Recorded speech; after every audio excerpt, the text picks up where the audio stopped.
Mid-January, Unified Year 1927, the Kingdom of ILDOA, Army General HQ. The Imperial Army's successful counter to the Federation Army's offensive had modest, yet significant effects on all fronts. Though the new year had only just begun, the concerned parties were all busy running around coping with the results. Arguably, the first of the noteworthy actors was the Council for Self-Government. The group had been viewed as a puppet but turned out to be doing more than anyone had expected. In the context of Federation politics, it meant the separatists had formed strong bonds with the invading Imperial Army. Meanwhile, the cooperation between the Council for Self-Government and the Imperial Army had no small impact on other countries as well. But was the Empire in such a tight spot that it was forced to compromise? Or was it, while focusing less on territorial ambitions and more on dividing and conquering, still in the mood for war? Interpretations varied. People who could stay positive despite having no basis for it were happy. Unfortunately, the principal belligerents, guessing it was the latter case, were quite worried. This war had already been dragging on, and now it was turning into an unavoidable quagmire. The burden was incalculably enormous. You could try to look forward to the rewards of victory, but in a war that went this far, probably the only things remaining after the violent attrition would be the earth scattered with rubble. A world war, to the principal belligerent countries, was a zero-sum game played out of pocket. And victory wasn't even guaranteed. Rarely did something worry people so much as an unclear outcome.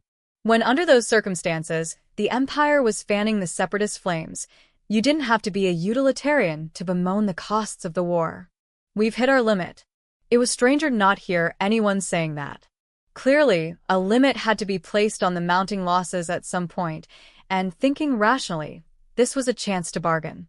Thus, one man came forward as a good, sincere peacebroker. His name was General Igor Gassman. As long as balance was maintained, he was a good friend to the Empire as well as an intermediary for other countries. In other words, he was an ardent lover of peace, as well as a philanthropist. General, the embassies of both the Commonwealth and the Unified States have accepted our proposal. Oh, even with those terms? The moment he got the report from his affably smiling subordinate, Colonel Calandro, Gassman furrowed his brow in disgust and reached for a cigar. If selling peace to the world went too smoothly, that could also cause issues for the middleman. Sheesh, our ally is putting up a more valiant fight than I expected. Even as a tentative proposal, the terms had been exorbitant. The best anyone could say was that they might become a first step toward negotiations. Gassman didn't intend to spare any pains in mediation, but his true desire was to do everything possible to ensure that ILDOA's contributions couldn't be brushed off. The Imperial Army overturned Gassman's pre-war estimates of the power gap by offering a ferocious fight, blowing his careful calculations of interests to bits. Let's be honest. Though the Imperial Army was a beloved ally, the Kingdom of ILDOA would have appreciated it more if it would fight only as much as necessary. At this rate, we won't be able to gain much from mediating. His calculations swirled in the air along with his cigar smoke. By simply being the ones to open up negotiations before the Reconciliation Summit, the Kingdom of ILDOA had been able to obtain tons of new aircraft, computation orbs, and even loans with no interest or collateral. Well, peace would be best, of course, Gassman murmured, and set aside ambitions for further profit. It wouldn't do to be too greedy. The key to negotiations was to stay modest and ensure an appropriate amount of gains. I'm glad to know that they're so interested in peace that they'll lend us an ear even if the terms we present are that outrageous. And we were waiting on a final response from those hyenas in the Federation. What did they have to say? I confirmed through our attaché, who said they have no problem. Calandro's voice was brimming with the self-confidence of a member of their elite intelligence agency. Contrary to his nice guy exterior, he was an absolute realist, so the significance of his guarantee was enormous. No problem? Does that mean they have the evidence? The orders must have been given. The cells who had been reported to be causing trouble have ceased activities. Oh. Gassman emitted an interested exclamation unconsciously. That meant the Federation had worked very quickly to fulfill his simple request. The Kingdom of ILDOA will volunteer to mediate, so silence the Ildoan radical left wing. Those whipped dogs. Better whipped than rioting. That's for sure. Not that we're any better with politicians running the army. How prudent of Calandro to select a tactful silence. The natural way he shifted his eyes to the clock on the wall was perfectly attuned to his position. Now, how should I interpret that, since he hasn't agreed or disagreed? No. Having thought that far, he switched gears. So, Colonel, shall we do what we need to do? It's quite a risk, I think. To be honest, the General Staff is warning that the Empire may react violently. Calandro's anxiety wasn't unfounded. What they were about to do was, well, it was likely to provoke a reaction along the lines of now you've gone and done it. It was a dangerous gamble, and if they lost, furious Imperials could very well be storming over their border soon. Gassman couldn't write off that possibility, even if it had only a 1 in a million chance of happening. Yet he spoke with confidence. There's no problem, right, Colonel? But I'm sure the Imperial Army General Staff will respond immediately to such a sneak attack. They're talented enough that it should be easy for them. Most importantly, they have plenty of combat experience. He had no doubt about that. It was dangerous to assume that ideas proven in battle were superior, but discounting them entirely was equally foolish. The Imperial Army and its exacting General Staff operated on a fearsomely exacting standard. Even Gassman, who prided himself on being more like a politician than a soldier, was in awe of his fellow military men in the Imperial Army. He had to respect them. But, Colonel Calandro, our safety is guaranteed by the excellence of the Imperial Army. Did you see how the Council for Self-Government was established on the Federation lines? The Imperial Army General Staff is a perfect mass of raison d'etre. They're not reckless enough to go looking for another front in this war. An outstanding military would naturally act to avoid ending up in a crude explosion. With its famous iron discipline, the Imperial Army could be trusted to behave accordingly. We should be able to avoid any accidents. That makes this a done deal. The Imperial Army clearly prefers to stay home, as evidenced by its interior line strategy. To Gassman, it was inevitable. They may actually be open to hearing our mediation plan. Acting not on emotions but reason. Even if the Empire came to the table reluctantly, he expected them to come. Then the Kingdom of ILDOA would be able to host their dear friends as an intermediary. Rather than shedding blood in war, we should all sweat together in peace talks. That in itself makes sense, sir, but... Calandro's perplexed eyes asked the unstated question, will it really work? Gassman waved him off with a faint smile. Don't worry. These days you can't reasonably hope to expand your territory relying on political marriage anymore. Bloody armed conflict came at a cost. For the Kingdom of ILDOA, which had been carefully observing the total war from the sidelines, that was out of the question. Neutral countries were in the unique position of being forced to witness the madness of uncommonly costly battles. Anyone with normal sensibilities would be on the lookout for an exit. That much was self-evident. The best thing a lucky country can do is accept its allotment of peace. What unfortunate reason could there be to go sticking your neck into such a foolish pursuit as war? The Imperial Army seemed impossibly huge from the perspective of the Ildoan ground forces. And haven't we even started recruiting some women in addition to the men so we can mobilize more troops? To someone like Gassman, who had been fighting the government about the budget, it was clear at a glance. World war meant only outrageous expenditures and madness. Just a few years of it reduced a nation to tatters. The reconstruction would take an unfathomable long time. Would it even be finished after infants of today grew into adults decades later? Excessive pride is unreasonable. If everyone wants something so badly, then we should sell it, even if it is profiteering. Let's give them some common ground. General, do the warring countries even want peace? Who would want to keep fighting such a wasteful war? I think it's only logical that even if it's a bit of a fairly hard sell, that peace will indeed sell. He gave the natural answer in a natural way. To Gassman, it was as self-evident as the fact that 1 + 1 is 2. He would even call it axiomatic. So, does that make us the messengers of peace? Quite right. Let's wedge the Imperial's mouths open with some piping hot pizza and pasta and hear what they have to say. Don't they say it's important to have manners between friends? Calandro made a sour expression as he offered this frank advice. It was stereotypical of him, as an intelligence officer, to so prudently envision the worst case, but how far would his caution extend? Oh, we can just call it the manners of warriors. Gassman broke into a liberal-minded smile and shrugged at the worrywart colonel. Colonel Calandro, your anxiety is all for nothing. Those guys in the Empire, politics runs so deep in their veins that they'd keep smiling even if they're furious on the inside.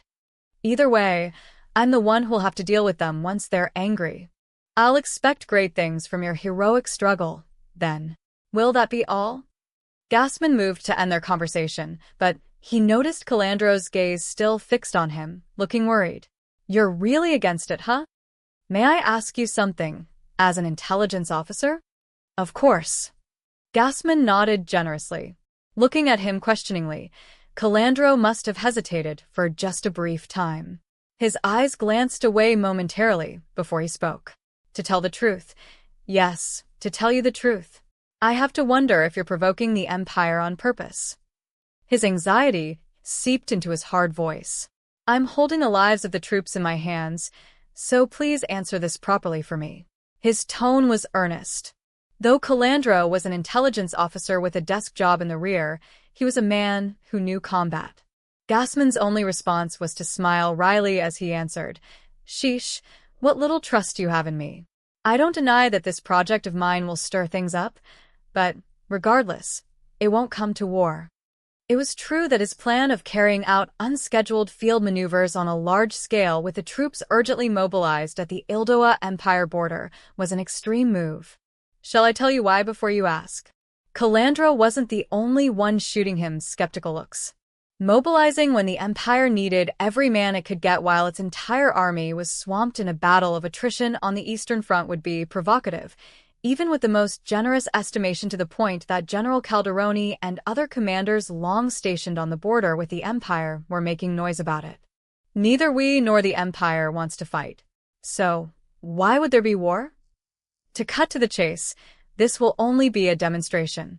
Even if we were planning on starting a war, that would probably happen the next time, not this time. I beg your pardon, General, but you're a military politician. And? Gassman asked with his eyes, and Calandro looked straight back at him as he answered. Aren't you perhaps discounting the fact that the human mind often deviates from reason in combat? It must have been a question stemming from experience in battle. And in reality, Calandro was one of the rare Ildoan soldiers who had served in small-scale conflicts in the colonies. Even Gassman, who had a long career on paper, wasn't averse to admitting there was much to learn from him. Still, Gassman had experience himself as well.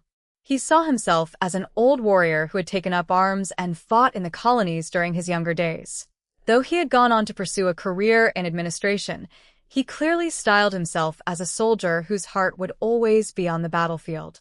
I'm used to getting called a politician in military uniform, but I do wear the same uniform as you. I said too much. The anger radiating from Gassman's every word wasn't something an armchair general could emit. Faced with that steely glare, Calandro swiftly elected to make a tactical withdrawal. I hope you'll forgive me for my rudeness, General. My deepest apologies. His attitude as he bowed was pitch-perfect, and the angle his head lowered, magnificent. The moment Gassman found himself thinking, this doesn't really suit such a cheerful guy, he shrugged with a chuckle. You got me. That made me laugh. No matter how accomplished an enemy general might have been, a friendly general who surrounded himself with yes-men would always be far more frightening. Gassman was glad to be the kind of person who allowed counterarguments. Your analysis is sound. I'll accept your apology and let this be water under the bridge. I appreciate it, sir. No worries. Besides, I have insurance. Even if the Empire does come out swinging, we should be able to pick up the telltale signs of movement and changes in their position. Calandro must have apologized because he realized he had crossed a line, but that kind of consideration was unnecessary. Conspirators preferred someone rude who knew how to handle themselves over a polite idiot because anyone plotting a conspiracy had to be a realist. Understood. It may not be much, but I'll do what I can, General. And that's why I count on intelligence officers like you. His unstated feelings must have gotten through. The eyes looking at him now contained a dependable force of will. It's in your hands now. Gassman encouraged him. Around the same time, Imperial Army General Staff Office War Room. No General Staff Office meeting room looked any better than the rest. They were places where high-ranking officers wearing the staffer braids stood scowling, clustered around a large map covered in scribbles of data. And that held true for the Imperial Army's offices as well. Good staff officers all ended up resembling one another in some way. They were stubborn, competitive, and hard workers who spared no pains. It was precisely for that honor and spirit that they were praised. This is the heart of the great and fearsome Imperial Army, which belongs to the Reich, crown of the world. Here are enshrined wisdom and forethought, and so on. Setting aside their elegant exterior created for show, staff officers were quite an uncouth bunch. The reality was a pile of geniuses basically wringing their brains out, writhing around in the fog of war as they faced a mountain of documents while they desperately groped for a solution. That said, usually a standard meaning the minimum of decorum was just barely maintained. Shouting back and forth could only be a sign of danger. ILDOA is mobilizing? Restraint went out the window as voices barked. Shrieks that went up like shots from signal guns invited a storm into the General Staff Office, immediately turning the place into a typhoon. There wasn't any advance notice? This isn't part of their regular exercise schedule. Which units are on the move? You're saying it's an unannounced mobilization exercise? The notice from the Kingdom of ILDOA that it was commencing a large-scale mobilization exercise with the goal of assembling their forces by February 1st through the Imperial Army General Staff into hellish agony. It was officially a mobilization exercise, so after the troops were gathered, they would supposedly do field exercises for a few weeks before being released, but all of this was news to the staff officers. The shouts of this is absurd. Crisscrossing the room were a reflection of their disgraceful, panicked state. In a nutshell, they were traumatized. Are we going to get hit in the flank again? Of all the dash, what has intelligence been doing? The Imperial Army General Staff previously misinterpreted the Francois Republic's intentions. Everyone remembered what it was like to get their flank shredded by an opponent they didn't expect to enter the fight. Even when they won, no one understood better than the staff officers what thin ice they had been on. With their previous failure lighting a fire beneath them, it was impossible to stay calm when examining the situation to the south. Did they trick us?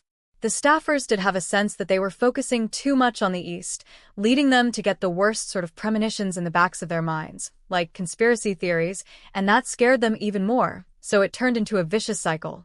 It was shameful behavior, unbecoming of Imperial Army staff officers. "I can't bear to watch this," uttered one officer's esteemed friend as he took the cigar out of his mouth and ground it into the ashtray. "Shut up. Do the lot of you want to be sent back to War College?" It was a single shout. Facing the gaggle of dumbfounded officers, Lieutenant General von Zetor pounded the map and barked again. "What are you staff officers here for? Is that braid a decoration?" His eyes shone a palpably sharp glare on the staffers. The moment the normally fearless officers came to their senses, a burst of laughter echoed throughout the tense room. "Boy, Zetor, you beat me at my own game. You know I look forward to chewing out useless youngsters." Lieutenant General von Ruddersdorf laughed, as if to say how ridiculous it was.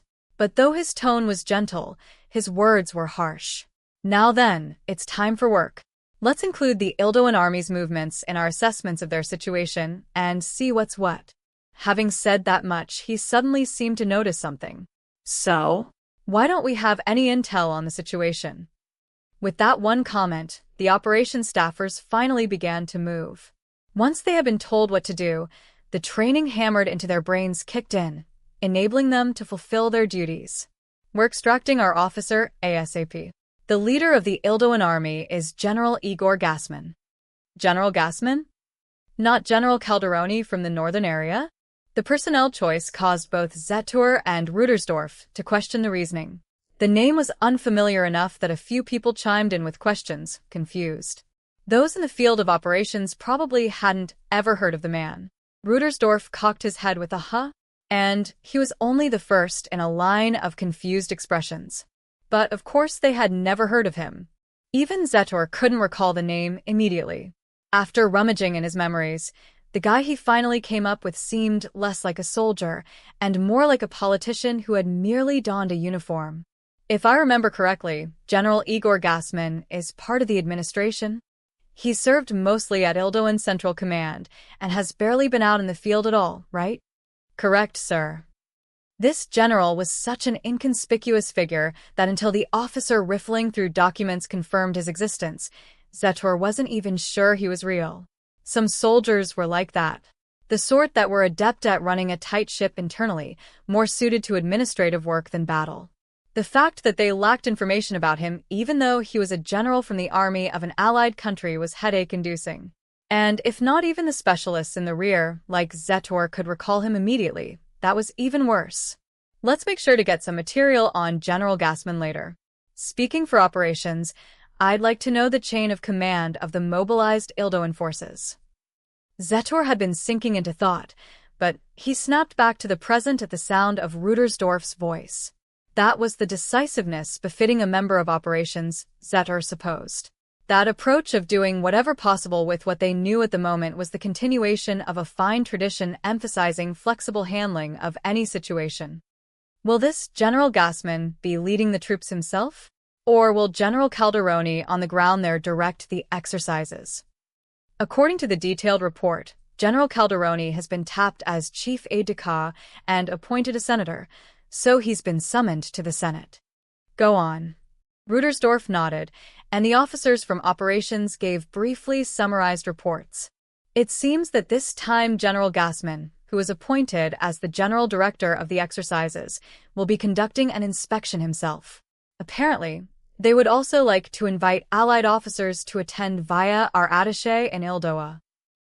Let's forget, for the moment, that the generals come from the more administrative side of things. We need to find out what's happening with the mobilization. Do we know how many units are involved?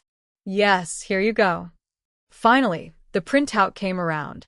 It was a report that the attaché at the embassy must have sent in a huge hurry. Whoever typed it probably started the moment the first call came in. Zetor was impressed by how concise it was. ILDOA has issued mobilization orders. Scale for 100 battalions. Notification received. Commander, General Igor Gassman. Details as soon as the connection can be maintained. Envisioning the worst-case scenario of the communication lines being cut, the attaché had typed out the most important info, even if it had to be in drips and drabs. They had done an admirable job. The first report of the mobilization exercise of approximately 400 battalions for urgent deployment to ILDOA's northern area was plenty, and they would probably be able to expect further details. If there was a problem, it was that interpreting the information was difficult. How many divisions is that? About 25 divisions of our size, I think. In other words, ILDOA is mobilizing almost the maximum number of troops they can muster during peacetime? Rudersdorf's question was emblematic of a certain issue. Imperial Army officers weren't terribly familiar with the units of the Royal ILDOAN Army, so they had no choice but to take a little time to grasp the numbers. If it's that many, well, we can think of something. We can't conclude that ILDOA will actually invade, but let's consider defensive measures. Understood.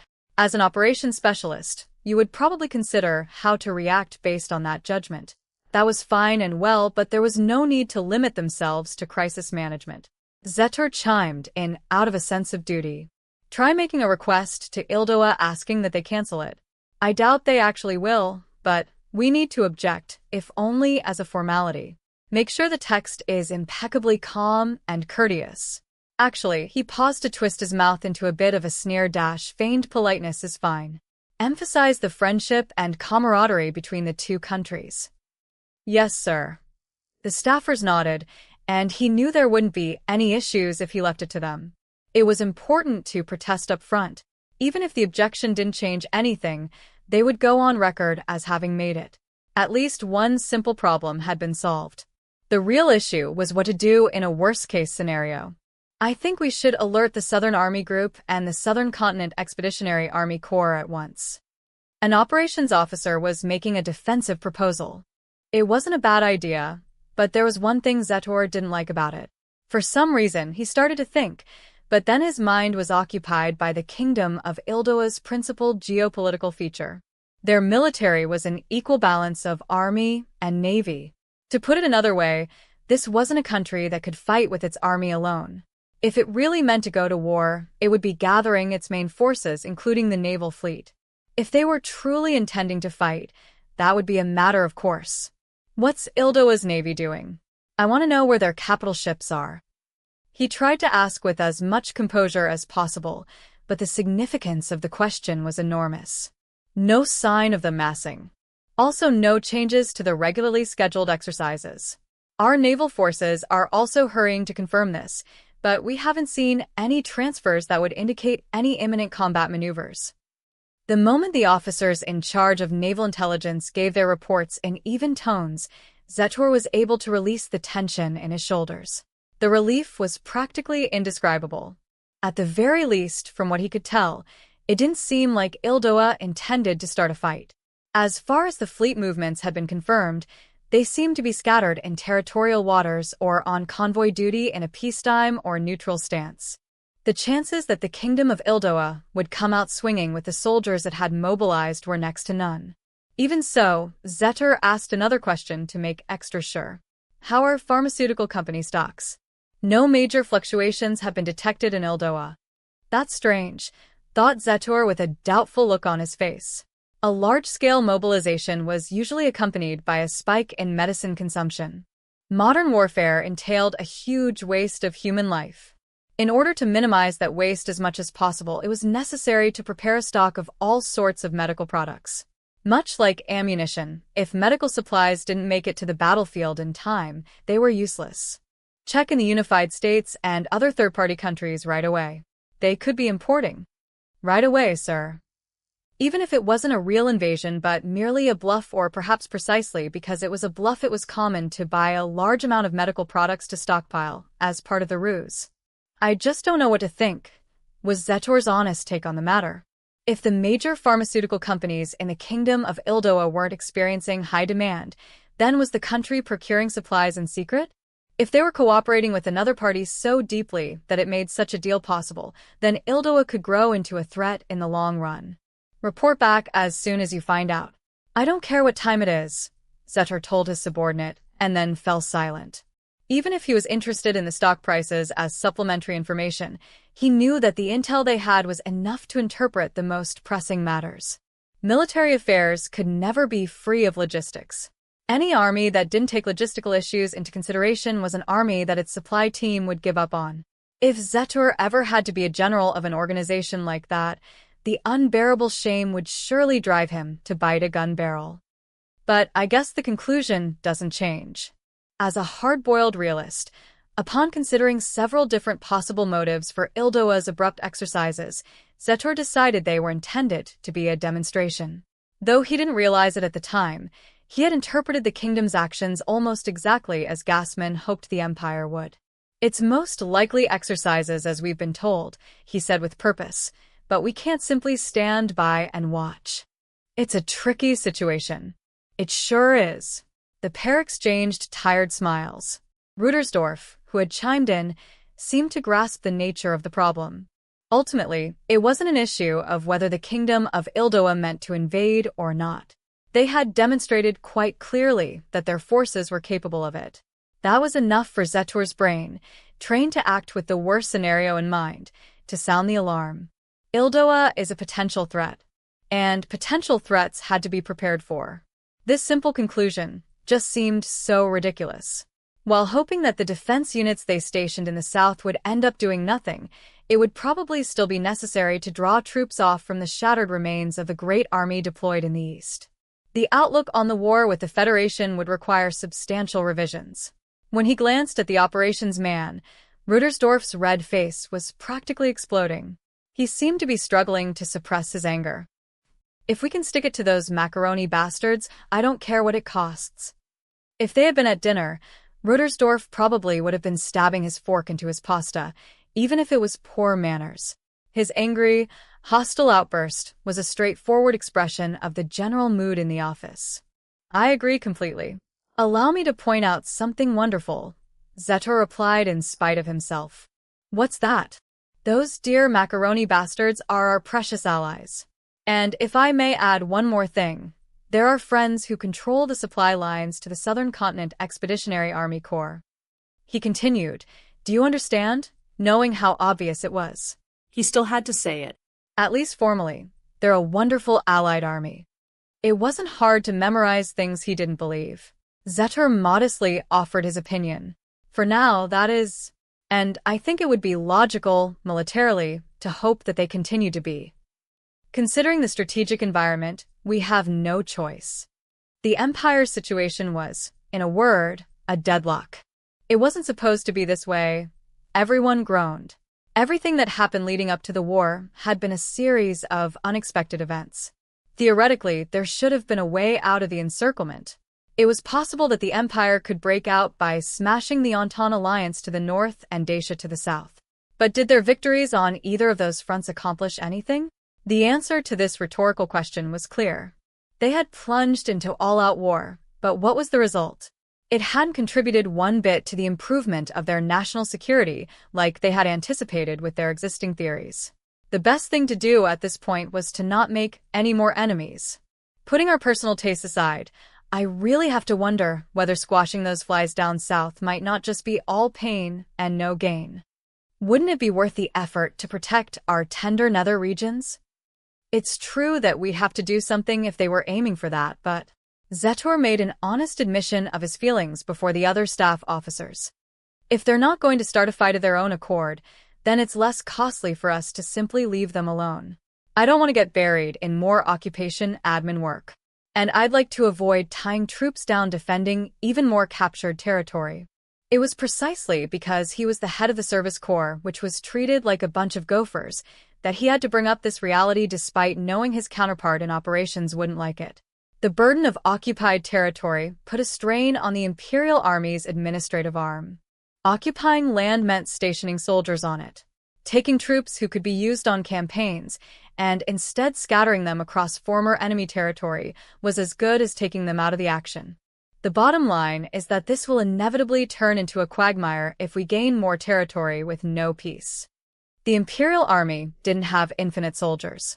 Only by using them with extreme efficiency was it possible to maintain national security. The essence of interior line strategy was mobility. They had to recognize that the two-step process of annihilating the enemy army and convincing their leader to surrender didn't work in a total war scenario. Before, when the enemy suffered so many casualties that they were no longer able to defend their capital, they would have been forced to consider peace. National security strategies were created under the assumption that if once the enemy military faltered, all that was left was to march on their capital. Even Zetor had to admit that the idea of threatening the capitals of their enemies was practically a dream. A case in point was the mistake they made against the Republic. The Empire had planned a thorough destruction of the enemy field army in order to end the war. It whispered, "Open sesame," spun the revolving door, and achieved the utter annihilation of their opponents. Yes, they had pulled it off perfectly. The instrument of violence that was the Imperial Army achieved the utter obliteration of the instrument of violence known as the Republican Army and boasted, "We are the Reich, crown of the world." Given the context, it could be argued that the army had fulfilled its duty. Yet there was a truth that everyone had to accept. Victory on the Western Front hadn't ended the war. And so they then dispatched troops to the Southern Continent, clashed with the Commonwealth, and, as if to top it off, got sucked into a quagmire in the East with the Communist Federation. "War is hard," Zetor murmured in a dried-up voice, clenching the butt of his cigar in his teeth. That was his impression as one of the people in charge of coming up with war plans, who had been involved in drafting numerous operations. They were continually faced with circumstances they never anticipated. Of course, they weren't foolish enough to cling so hard to theories that they lost sight of the fog of war.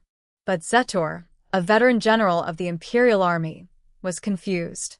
The reports from the field were strange. He couldn't quite get a feel for what was happening.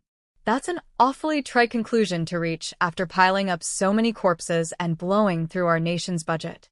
It was only natural that his old friend would make such a biting comment.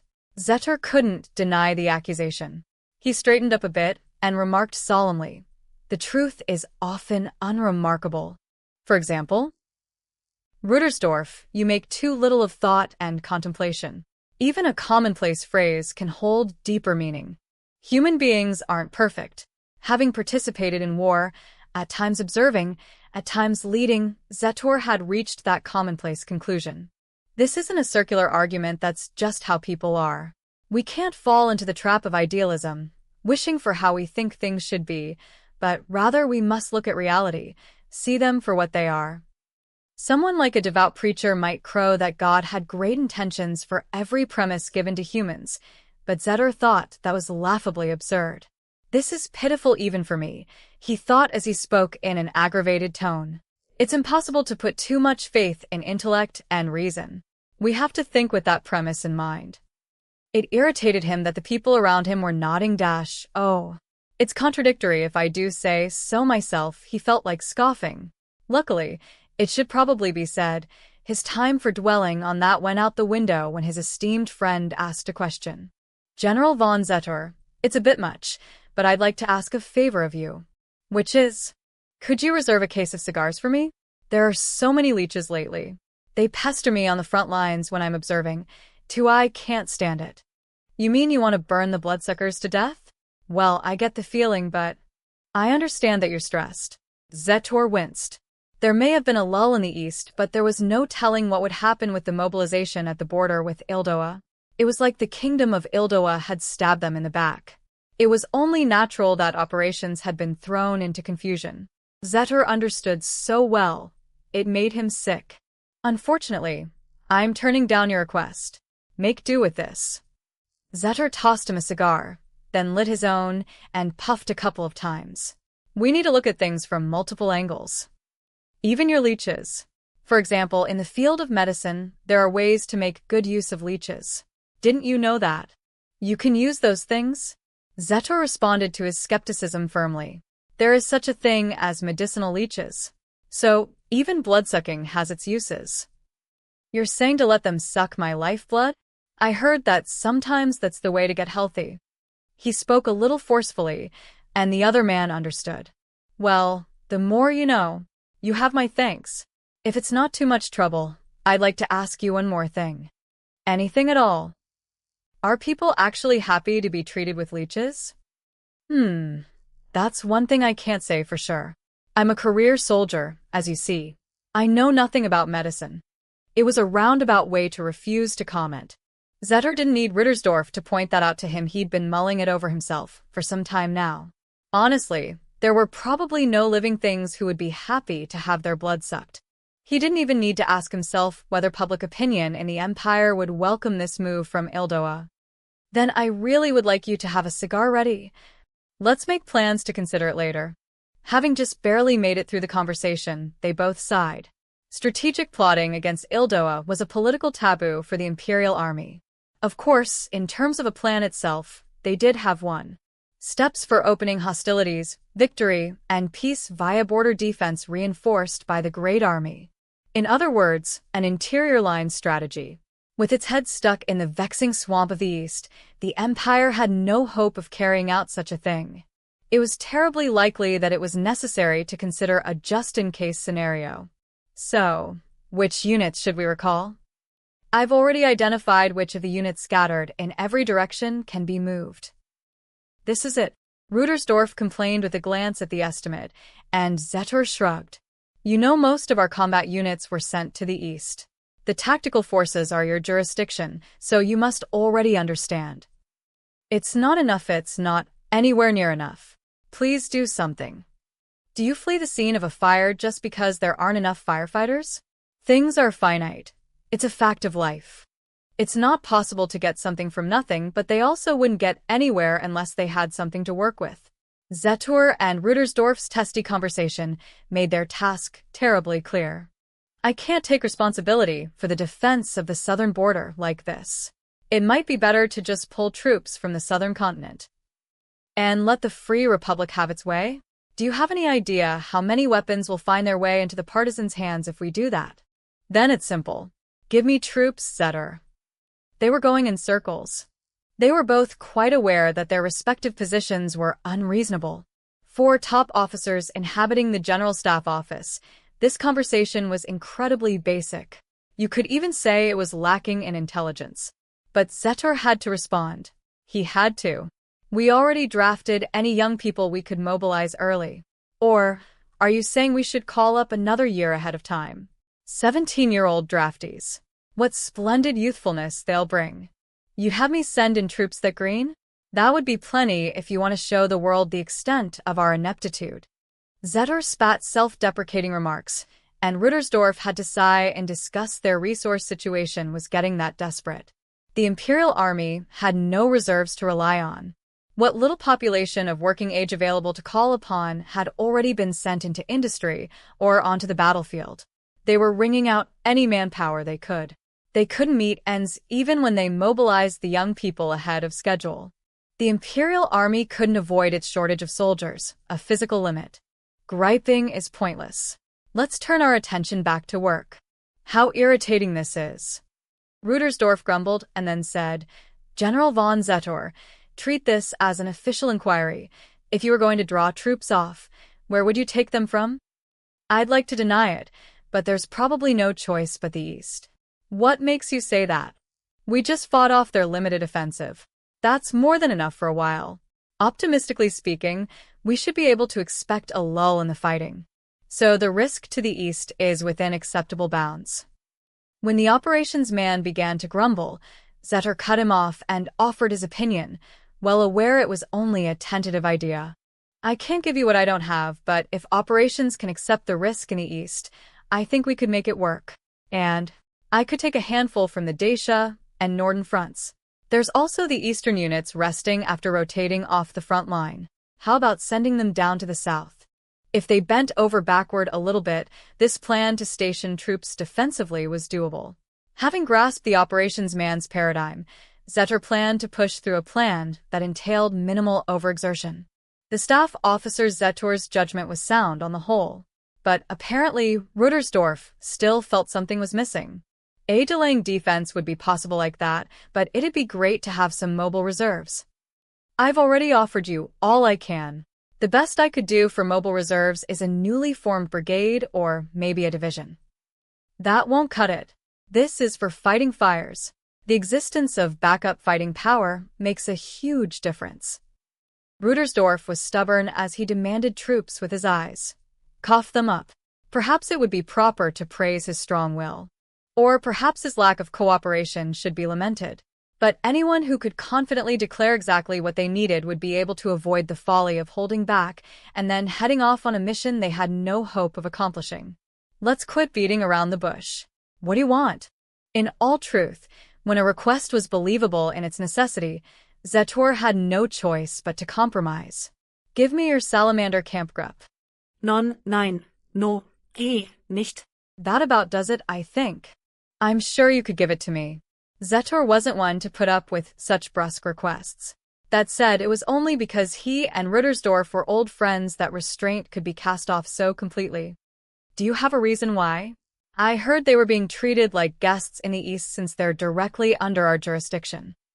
Just the other day, they had to rush to defend the village where the Council for Self-Government is located. Did you not read the report? I don't understand why the decision to keep a fighting unit who so accurately grasped centrals will at ground zero gets so little respect. And besides, continued Zetor, that's a test unit. It's a Kampfgruppe experiment.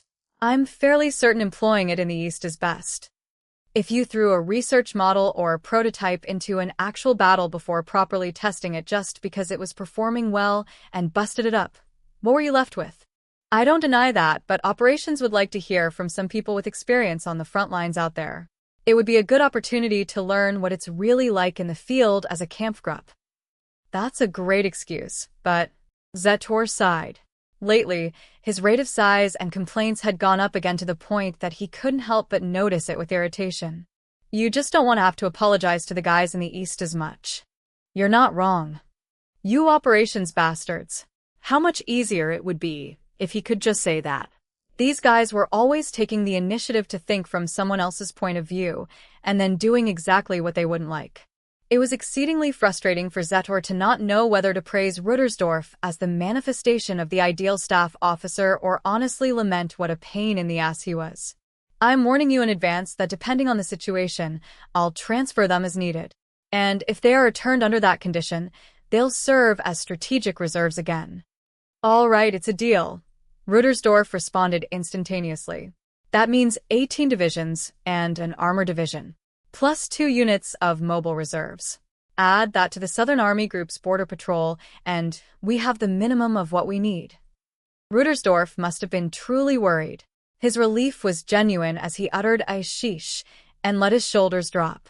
It's roughly the same number as ILDOA is mobilizing. That said, if they get serious, they could shift to a general mobilization and outnumber us. They won't go that far. ILDOA wouldn't bother playing both sides like this, if that was their plan. You never know. People from the southern countries are full of passion, but it's not so uncommon for these fiery people to be crafty strategists in their own right. True. Zetor winced. You could call Ruttersdorf himself a prime example, maybe. Though he was a man of formidable vitality and stubbornness to match his stony exterior, it was through his cleverness that he made his mark on the battlefield as an operations expert. So, your brain does work in a pinch. What was that, Zetor? Nothing. So, who shall we send to observe? Do you want to go?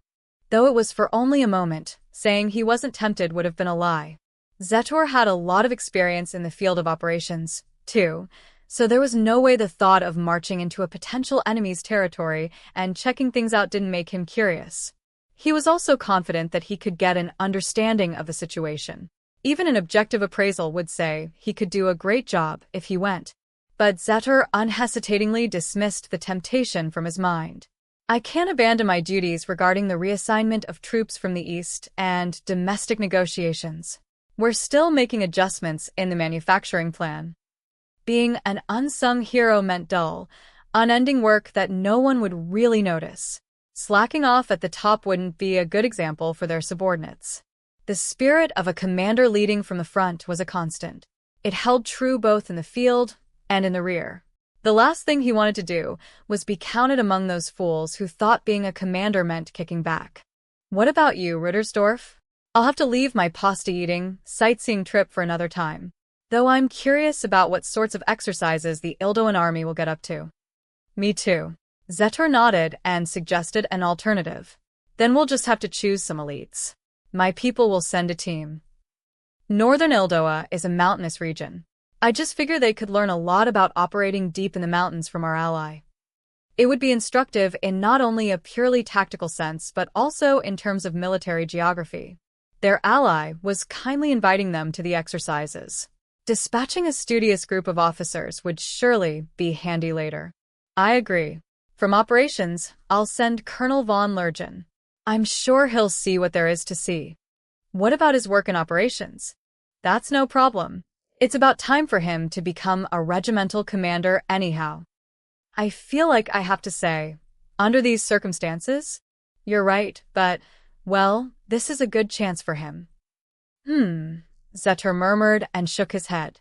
Does operations intend to leave operations in the south up to Colonel von Lergen? The kind of guy who was a balanced bureaucrat but could also hold his own under fire was certainly valuable.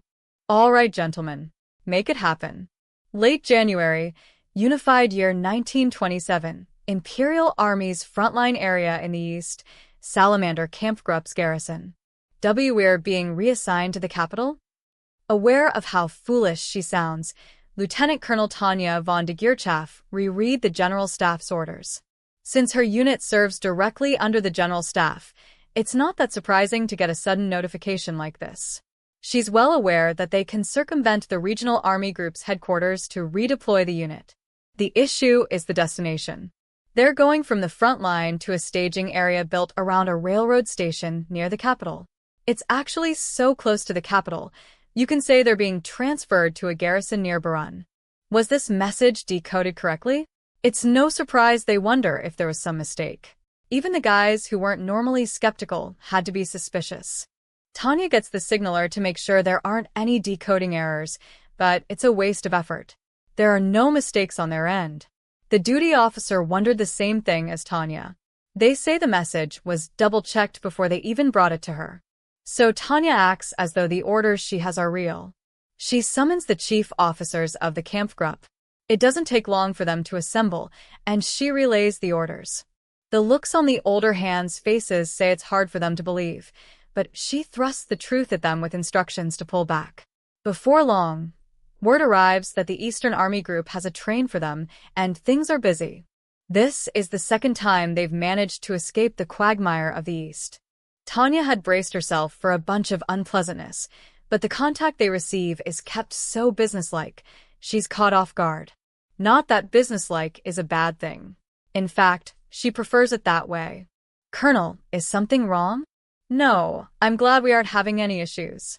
Though she harbors absurd doubts, she feigns composure as she dismisses her subordinate's question. As long as it doesn't sound like she's trying to convince herself. Thanks to the Council for Self-Government, we have heated train cars. Maybe our new friends are more trustworthy than we thought.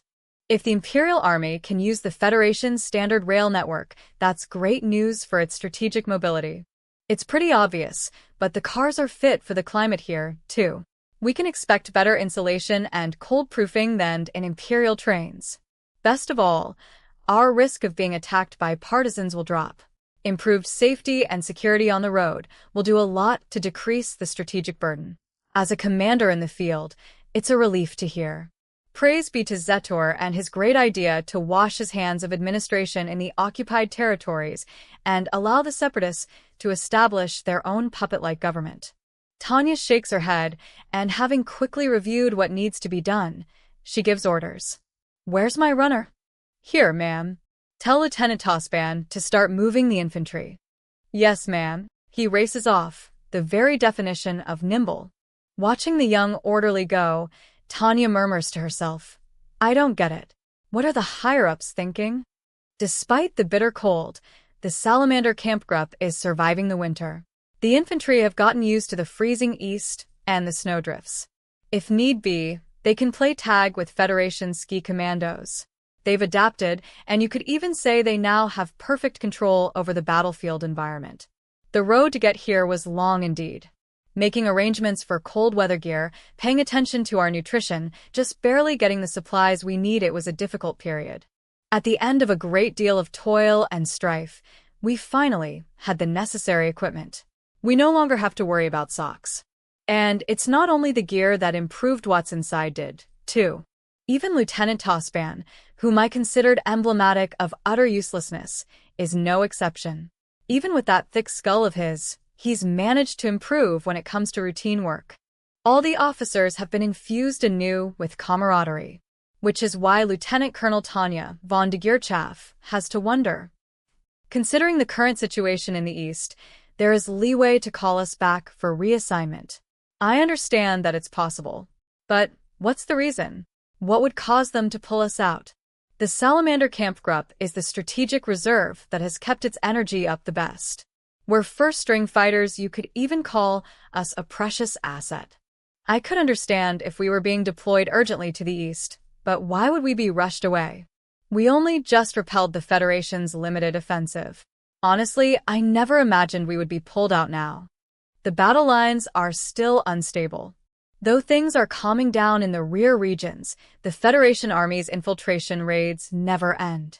The Salamander Kampfgruppe can even be sent out in the snow, making it quite handy to have around. Tanya can't think of any reason to pull them out now. Of course, the difference in intel held by HQ versus those in the field is undeniable. I don't get it. You're telling me the higher-ups have some good reason for this. The words I don't get it are repeated. That's how crucial this is to Tanya. Pulling staff out of a busy shop is a bad move unless there are awfully pressing circumstances. I'm sure they're not even giving us a break. We ended up going straight from the southern continent to the Federation, after all. That was awful. Is the same thing going to happen again?